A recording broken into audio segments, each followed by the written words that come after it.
দুনিয়াতে যত অদ্ভুত অদ্ভুত প্রশ্ন সব আপনি মুসা আলাহিস সাল্লামের মাথা থেকে পাবেন। বিভিন্ন বিষয়ে আল্লাহরে প্রশ্ন করতেন। সাইয়েদনা মুসা আলাহিস সাল্লাম আল্লাহরে বললেন, আল্লাহ আপনি আমার এমন একটা জিকির শিখাইয়া দেন যে জিকিরটার শব্দ আপনি আর আমি ছাড়া কেউ জানবে না।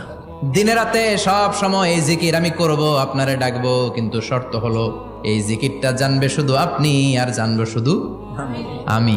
আল্লাহ বললেন, মুসা পড়ো লা ইলাহা ইল্লাল্লাহ।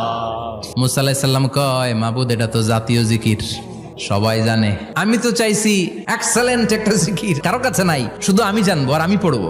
আল্লাহ বললেন, মুসা এই লা ইলাহাকে যদি এক পাল্লায় রেখে দাও, তাম বিশ্ব, সাত আকাশ, সাত জমিনটারে তুলে যদি তুমি আরেক পাল্লায় রেখে দাও, লা রাজাহাত কাফাতু লা ইলাহা ইল্লাল্লাহ, মুহূর্তের মধ্যে লা ইলাহার পাল্লা ভারী হয়ে যাবে।